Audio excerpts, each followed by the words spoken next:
Yeah, welcome to this video. 15-minute game played here on ICC, and yeah, I'm playing an international master here, Richard Jones. He's from Wales. I know him, not like we are friends or something, but we both played this European Club Cup last year in Slovenia. He played for his Welsh team, and we actually played the Welsh team in the, I think it was the third round.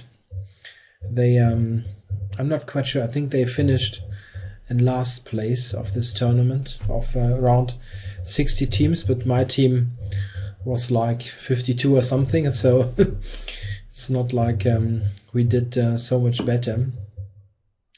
But we managed to beat the Welsh team, which was helpful, of course. Otherwise, we might have finished even lower in the table.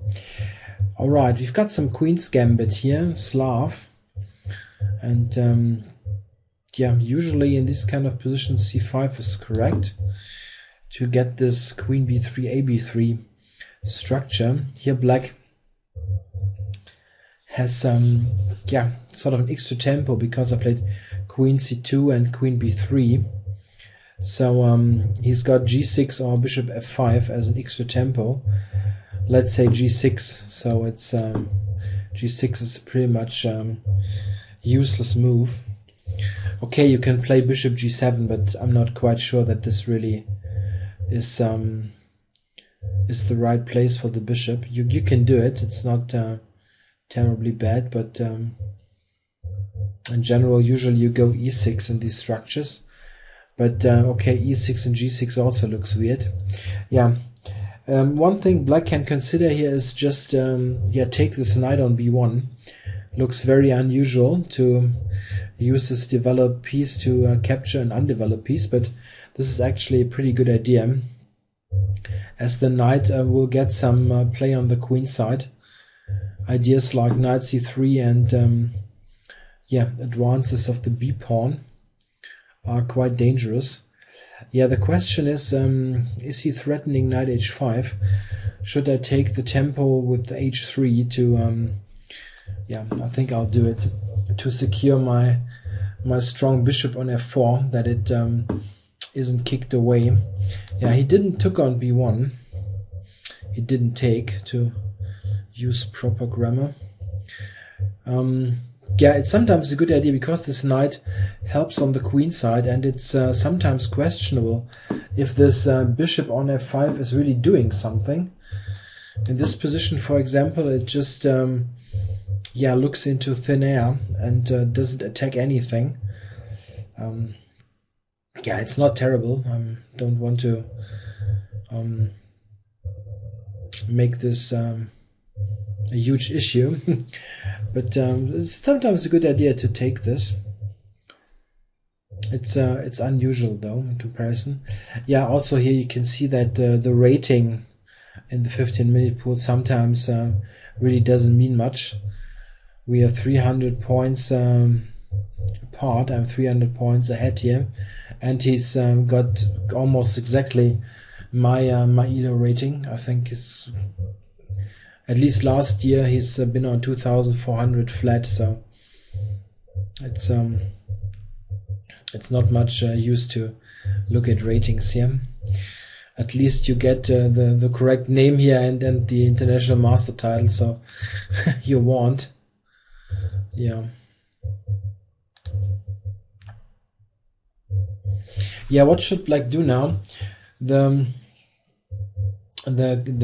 common idea is to play for e5, which also is supported by the bishop on g7. And yeah, in order to go e5, you would need to move the knight on f6 first. And yeah, exactly that is what he's doing. This is a move that I wanted to suggest for black. Okay, so let's consider what's possible here. Actually, an interesting move could be g4 in this position. If he takes on c3, I would take on f5.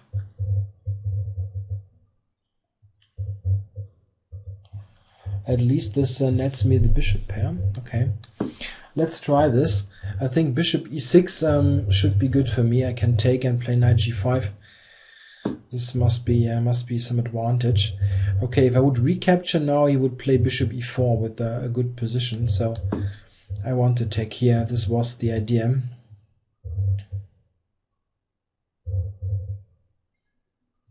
Yeah, now he probably will go back to e4. Okay, the question now is how to proceed further here. A take on g6, I don't know. Would you retake with the h pawn or with the f pawn? Both make some sense.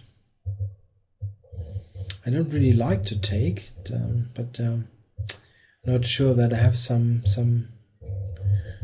real alternative. Could play rook g1, which prevents g takes f5 because of bishop h6. Yeah, it's a half open file. Maybe this isn't so bad.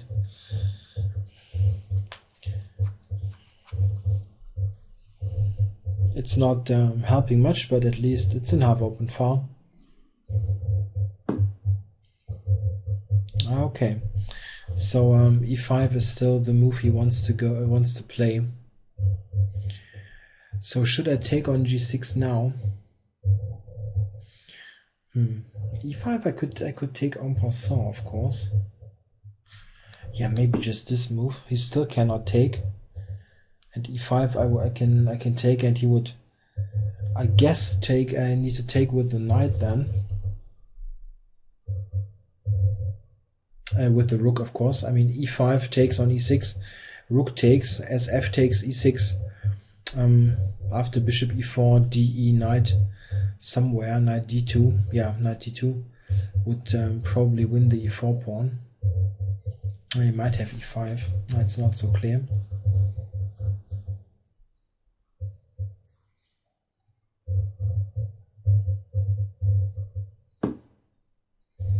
Yeah, it's the principled move.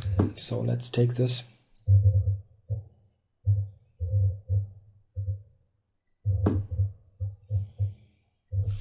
All right, so he took with the rook as expected.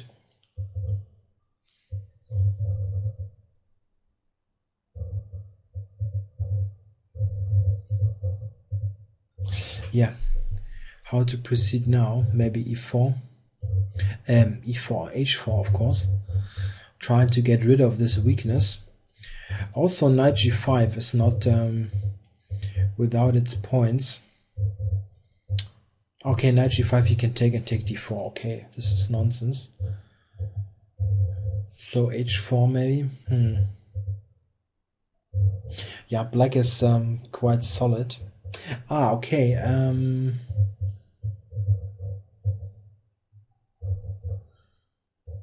Maybe I've got some opportunity now. b5.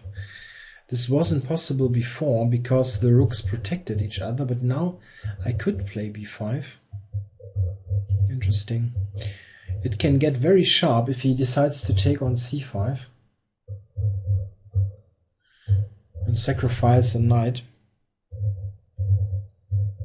Interesting, very interesting. Okay, let's try this. I think black really needs to consider now to do this piece sacrifice on c5.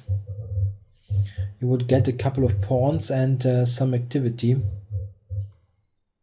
If he doesn't play this, I think he will get a passive position in the long run, as I'll be able to take on c6 or a6. a6 even winning a pawn, but also completely damaging the pawn structure. Also, you always need to take note that this bishop on f4 prevents any rook from going to b8. So in a position where I take on c6 and he recaptures with the pawn, he can never play rook b8 to put pressure on b2, as the f4 bishop simply controls the square. Yeah, b takes a6 is pretty serious now. Yeah, I guess. Yeah, I'm not sure. Sometimes you overreact, but I think I would just take on c5 and and hope for the best to get some compensation going and yeah, irritate white a bit.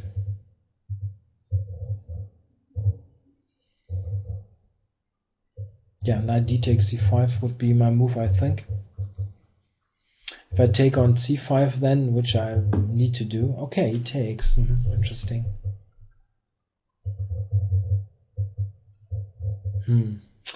Yeah, not sure. Okay, I need to recapture, I think. No intermediate moves.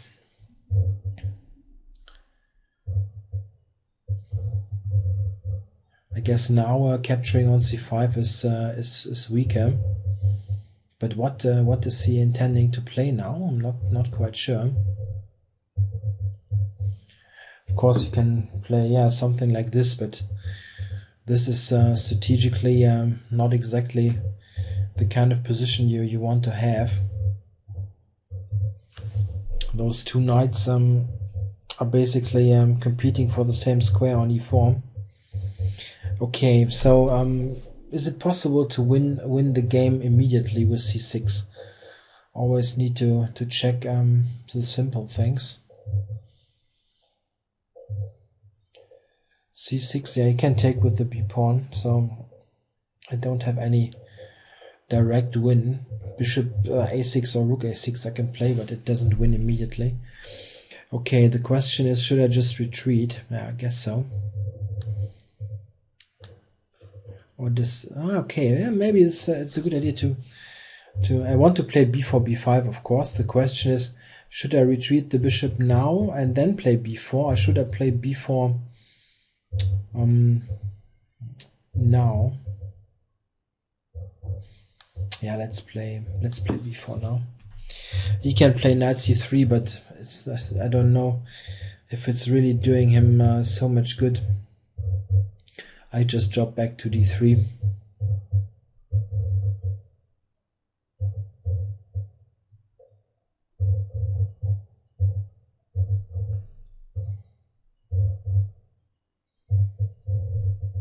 Yeah, this looks quite comfortable. The general plan is to retreat the bishop or move it to d3 or e2. d3 probably, and then play b5 using the spin on the rook. And yeah, the question is, how does he defend his queenside in the long run? This might be really tricky. And black really doesn't have any big counterplay. The bishop on g7 is just biting on the d4 pawn, and those knights, yeah, they look active, but it's not really clear what they're doing. Yeah, maybe f5, f4. Yeah, this could be a good idea. All right, I shouldn't waste too much time. Just drop back to h2, which should be completely okay. Okay. Just very directly threatening to sacrifice.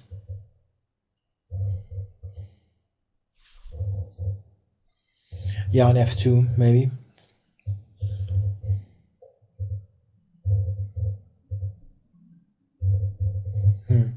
Yeah. The question is, yeah, should I take care about this? Or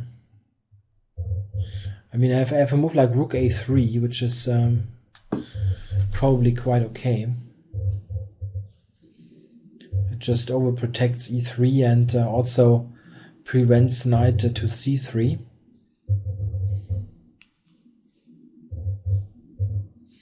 Yeah, as long as this bishop is on b5, he cannot play rook e8 or rook c8, and this is why I'm not moving this piece so quickly.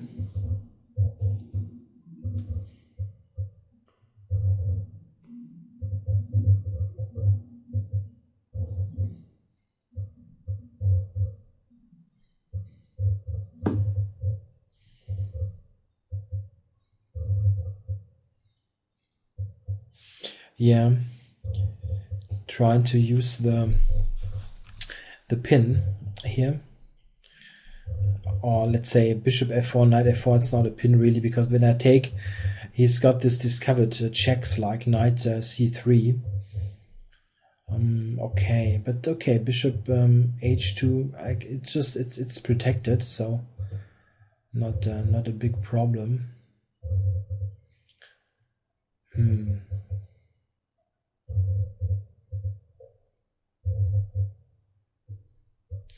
I will play bishop d7.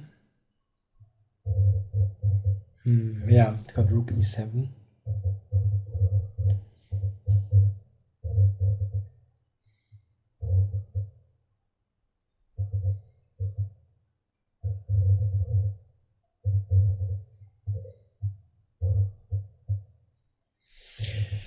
Yeah, not quite sure what I should do now. There's yeah, it's a bit inconvenient that this bishop is exchanged. I didn't really wanted this to happen. Yeah, probably I need to take. I don't think that there would be one line where I would let him take on h2 and then recapture with the knight. Would be a good idea. Okay, h3. Is this pawn really attacked? Yeah. Yeah, not really. Still the question is, what is my next move?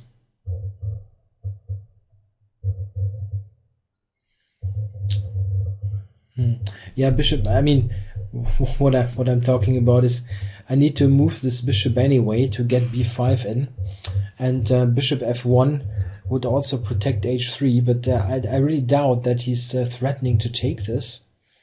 After rook g2, this knight doesn't have any square. Yeah, still bishop f1 should be okay. I mean, now I think I'm threatening to take. He's got no brilliant discovery with this knight. He could play knight c3 before picking up b5, but now if he would play some zero move, I think I can just take f4. If he moves the knight, I can also just play rook e3. Knight c3 would simply, yeah, it wouldn't attack anything. So maybe he needs to play knight h5. And then I can go b5 finally.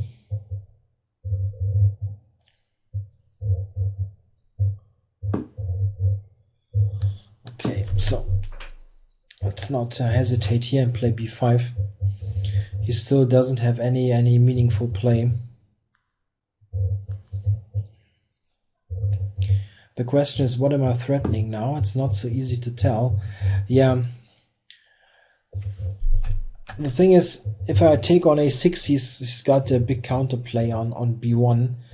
I think probably the best way to play this is simply to play b6, and at the end trying to play for breakthrough on the queen side. This means a piece sacrifice on a6 or preparing c6 at the right moment. What I need to do here is get my pieces into play, all pieces. This means the knight and the rook. The question is how to do that. I mean, in a lot of positions, let's say the rooks were off here. All rooks are off. Then I just take on a6 and win the game. The pawn promotes. So I just need to exchange the right pieces now, and this should be good enough for a large advantage. Okay, maybe knight e5. Yeah. Okay, then he can maybe take on c5. Let's be cautious. This is really an overwhelming position. You shouldn't spoil this. One possibility is h4 and bishop h3 to activate the bishop there. But in general, I really want to take on a6 simply. and win with the pawns. But this is only possible if I have this rook also in play. Do I need this knight? Knight g5 is another possibility. Yeah, maybe this isn't so bad. Get rid of one knight here. Of course, there's this issue with his two knights stepping on each other's toes, but my knight on f3 is not doing so much either. Knight e5 was an alternative. Maybe knight e5, d3, b4. Okay. Yeah, maybe this was better.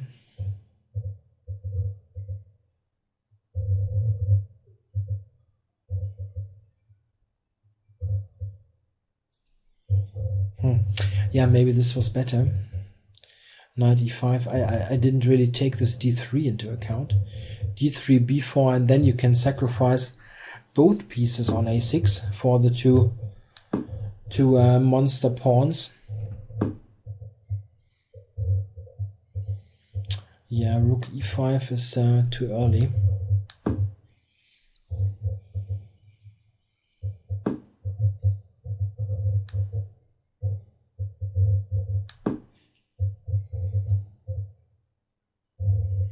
Now the idea simply is king e2. Yeah.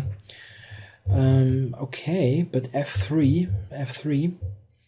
What are you playing after f3? f5 is hanging. It's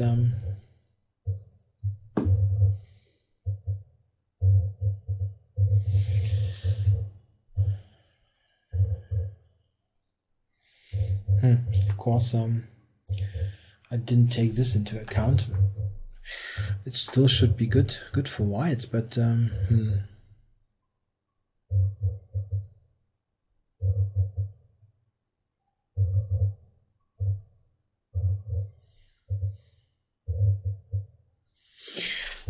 very stupid. Yeah, I played this too quickly. It wasn't really really necessary to allow this.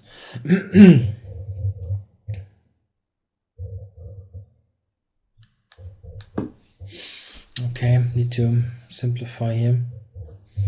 Knight f3, king f2 should be okay. If he takes, I play h4 and win back the knight. I didn't see any other way to protect this stuff in a decent fashion.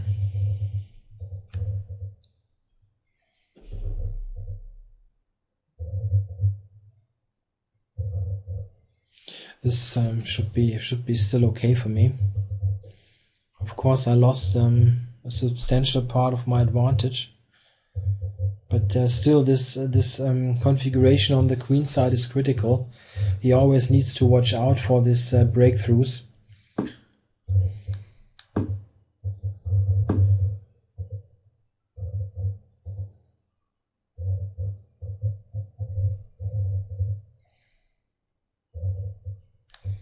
Yeah, I don't want to improve his pawn structure. Not sure if this is the right decision.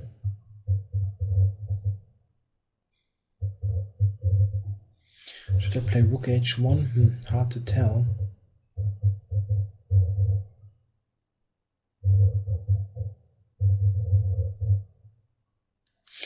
Come on, let's force the matter here. I've got less time. I'm trying to break through now on the queen side and in the center, of course.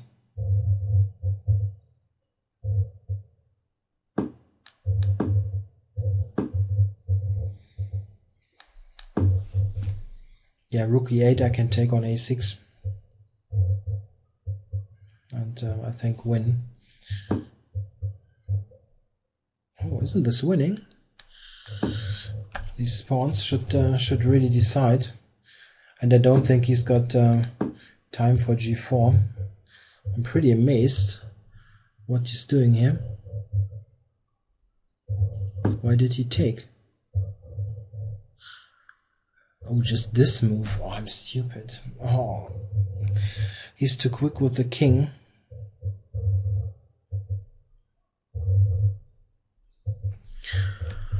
Okay, I'm obviously a bit rusty after this long break.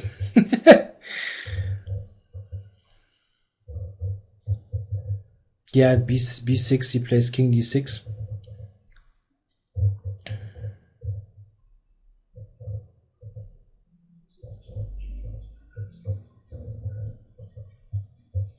Yeah, what nonsense. Yeah, alright, I need to resign here. Yeah, but he simply stops the pawns. White resigns. Yeah, this is just silly, of course. I mean, this position is probably just outright winning. d5. How does he stop the pawns? Let's say king here, or to rook a4. I just take e4. I mean, white should have a substantial advantage still. Probably e4 wasn't the best.